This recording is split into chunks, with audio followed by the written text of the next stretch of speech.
नमस्कार। कल दिन शुक्रवार है और महीना सितंबर है। जो हमारी थीम चल रही है वो हमारे मददगार चल रही है। तो आपको कल क्या क्या केंद्र पे करवाना है, आइए जान लेते हैं। तो कुल 5 पीरियड लगने हैं। पहले पीरियड में आपको बच्चों का स्वागत करना है, उनसे प्रार्थना करवानी है और उनकी स्वच्छता जाँच करनी है। स्वच्छता जाँच के बाद उनको कैलेंडर के बारे में बताना है कि आज कौन सा दिन है, कौन सा महीना है, कौन सी तारीख है, इसके बारे में बताना है। इसके साथ कल जो विशेष करना है वो ये है कि बच्चों को प्राकृतिक वातावरण में टहलना। वैसे तो गांव में प्राकृतिक वातावरण ही होता है, लेकिन बच्चे टहलते भी हैं नो डाउट, लेकिन बच्चों को स्पेसिफिकली थीम की जानकारी देते हुए कि मतलब ये किस लिए आवश्यक है प्राकृतिक वातावरण में टहलना, कि हमारा स्वास्थ्य अच्छा होता है और किस समय टहलना चाहिए, ताज़ी हवा मिलती है, हम मतलब अच्छे स्वास्थ्य अच्छा रहेगा इससे। तो इन सब चीज़ों की जानकारी देते हुए आप बच्चों को प्राकृतिक वातावरण में टहलाएंगे। और बेहतर होगा कि अगर आपके विद्यालय में या आंगनवाड़ी केंद्र के आसपास पोषण वाटिका है तो आप वहाँ ले जाइए, और इससे उनका टहलना भी हो जाएगा और वहाँ पर वो बच्चे कुछ सीखेंगे भी कि पोषण वाटिका में कौन कौन से फल और सब्जियाँ हैं। ठीक है, तो पहले पीरियड में ये करवाना है। दूसरे पीरियड में हम सभी जानते ही हैं कि बच्चों के 2 ग्रुप रहेंगे, एक 3 से 5 साल तक का और दूसरा 5 से 6 साल तक का। तो पहला जो 30 मिनट होगा उसमें 3 से 5 साल तक के बच्चों को फ्रीली खेलने देना है, और जो दूसरा 30 मिनट होगा उसमें आंगनवाड़ी उनको क्या खिलाएगी कि मतलब जो स्मेल है, जो गंध है, उसको पहचानना सिखाएगी। तो ये आप नोटिस कर रहे होंगे कि ये गतिविधियाँ रिपीट हो रही हैं। ठीक है, तो ये चीज़ पहले भी मैं बता चुकी हूँ, फिर आपको ये जैसे एक बार रिमाइंड करवा देते हैं कि गंध को कैसे पहचानेगी। जिसमें आपको याद होगा, आपसे कहा गया था कि एक कटोरी में टैल्कम पाउडर ले लेगी, पाउडर जो हम लोग चेहरों में लगाते हैं, और दूसरे में प्याज ले लेगी। दोनों को सुंघा कर उनको अंतर करना बताएगी। ठीक है, इसके अलावा आप और भी चीज़ें ले सकते हैं जो खुशबू वाली हों। तो इस तरीके से बच्चों को स्मेल करना सिखाएंगी। इससे बच्चे अलग अलग चीज़ों में जब वो घर जाएंगे तो वो हर चीज़ को सूंघ कर देखेंगे कि हर चीज़ में अलग अलग तरीके की स्मेल होती है और कौन सी स्मेल किस चीज़ की होती है। तो वो खुद से भी ये चीज़ अपने घरों में करेंगे। और आप उनसे कहिए भी, घर जाके आप सूंघ के देखिए कि किसकी स्मेल कैसी है, फिर आप इसको पहचानिएगा किसकी ज़्यादा तीखी है, किसकी हल्की है, किसकी मतलब बदबू वाली है और किसकी खुशबू वाली है। तो बच्चे इन सब चीज़ों में अंतर करना सीखेंगे।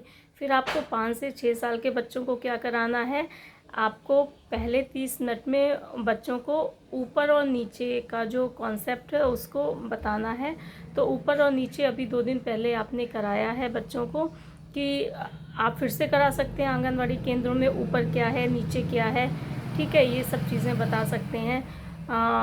तो बच्चे उसको पढ़े हुए हैं, चूँकि आप 2 दिन पहले यही गतिविधि करा चुके हैं, तो वो ईज़िली उनका रिवीजन हो जाएगा।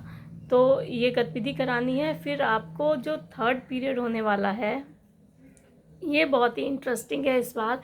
इसमें एक नई थीम है जो है पोषण कैलेंडर में फलों का सलाद।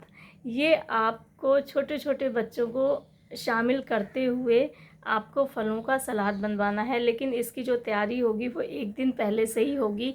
आप कह सकते हैं कि जिसके यहाँ जो भी चीज़ अवेलेबल हो, या आप एज ए वर्कर अगर आपके यहाँ कुछ चीज़ें अवेलेबल हों लोकली, मतलब स्थानीय स्तर पर, जैसे कि आजकल अमरूद है या केला है, तो आप मंगा सकते हैं और उसको बच्चों से कह सकते हैं कि सलाद कैसे बनता है, या सब्जियां हैं, खीरा है, इस तरीके से। तो आपको सलाद बनवाना है, लेकिन ये ध्यान रखना है बच्चों के हाथ में चाकू नहीं जाना चाहिए।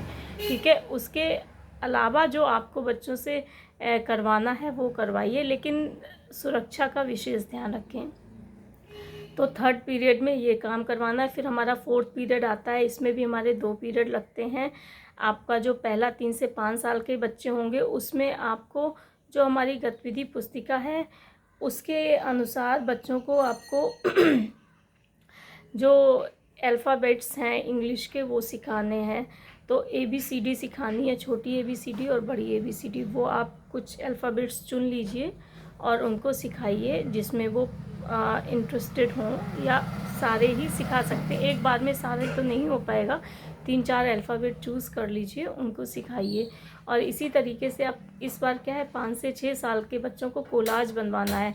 कोलाज आपको अभी पिछली कक्षा में ही आपने ये चीज़ कराई है कि बड़े से चार्ट पेपर में आपको कोई भी बड़ा सा चित्र ड्रॉ कर लेना है, फिर बच्चों को छोटे छोटे कागज़ के टुकड़े देने हैं, फिर सारे बच्चों को चार्ट पेपर के आसपास बिठा के उनसे कहना है कि इस हिस्से में ये वाले टुकड़े चिपकाओ, इस हिस्से में ये वाले टुकड़े चिपकाओ। इस तरीके से कोई कार्टून बना लें या कुछ भी फूल पत्ती पौधा कुछ बना लें, वो उनसे चिपकाने के लिए कहें।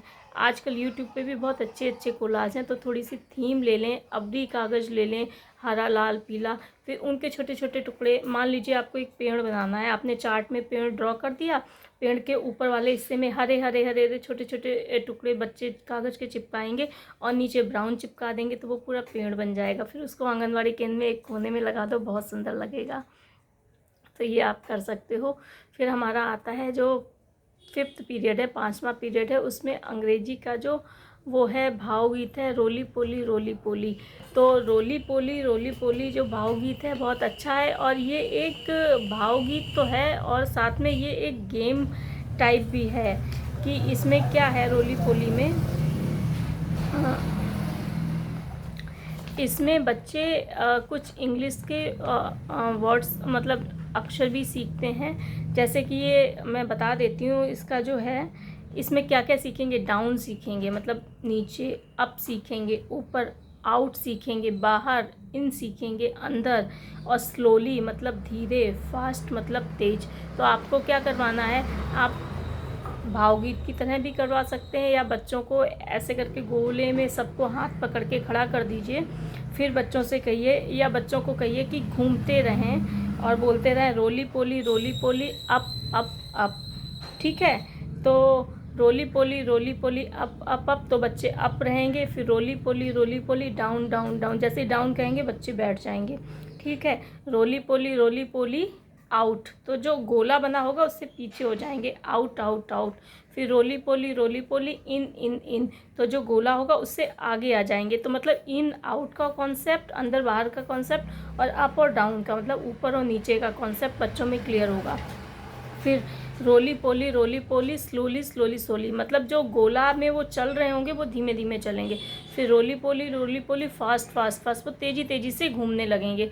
तो ये एक गेम भी है, इसमें बहुत फ़न भी है, और ये बच्चे बहुत इंटरेस्ट के साथ करते हैं। और ये जब आप एक बार करा देंगे तो बच्चे अपने आप से घरों में भी ये चीज़ें रिपीट करते हैं, अपने भाई बहनों के साथ, अपने अड़ोस पड़ोस में जो बच्चे रहते हैं उनके साथ। तो आपको ये करवाना है, ये बहुत अच्छा है। ठीक है, आज के लिए इतना ही, नमस्कार।